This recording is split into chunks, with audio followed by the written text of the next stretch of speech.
Yeah, I mean, I was born in Schenectady and lived there as a little kid for a little while. Then we moved out to a community called Burnt Hills, which was turning into a suburb, which was really farmland when we first moved out there.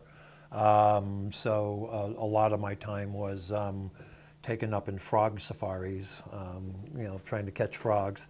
And then right about when it was time to go to junior high school, we moved back into Schenectady. And what I remember is, although there wasn't a whole lot of pressure, you were allowed to just sit and read a book. Both of my parents were teachers. They had books around.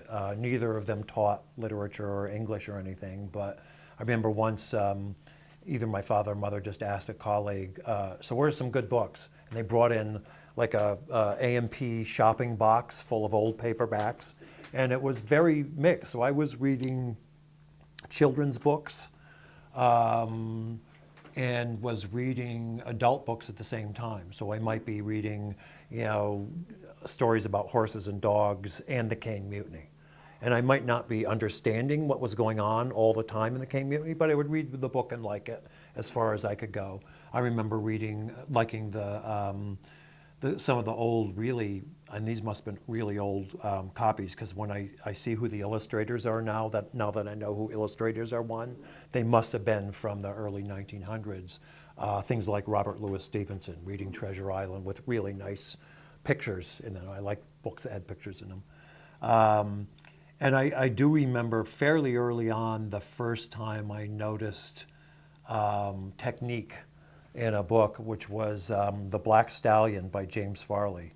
And he goes through the whole book, and you're kind of following this boy and this horse and everything. And then it turns out the horse is an incredible Arabian running horse. And somehow it works out that the horse is going to be in a race with the other two great horses of its time.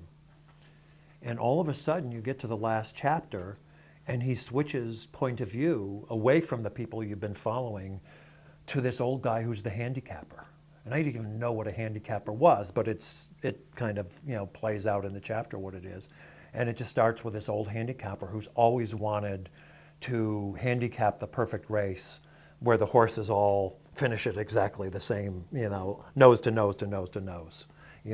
And I said, whoa, that's kind of weird. What do I care about some old guy who's putting poundage on horses, and everybody thinks he's crazy because he's putting all the weight on this horse that's never run in a regular race before, and like maybe an eighth of a pound on one of the others and nothing on the other horse, and the three of them run, and then the climax, because you're so into the book at that point, is something where he says he was an eighth of a pound off.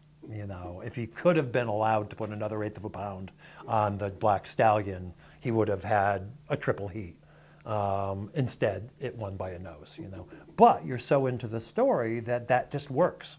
And it takes, it makes it a little less sentimental, a little less predictable. And again, I must have been all of 10 years old, but I said, wow, that was cool how he did that. And I think that was kind of when I started not ever having met a writer. Certainly when I was watching movies, I had never met anybody who was in a movie or had made one, but start realizing, oh, these things are here for a reason, and there's a way you put them in there. And I was writing short stories just for fun. Most of my short stories were kind of spin-offs of the TV series The Untouchables, starring kids in the neighborhood fighting.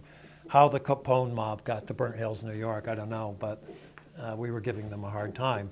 But that not unusual to write in somebody else's style early on. But I remember being really, really sensitive to technique and be able to do parodies of technique fairly early on.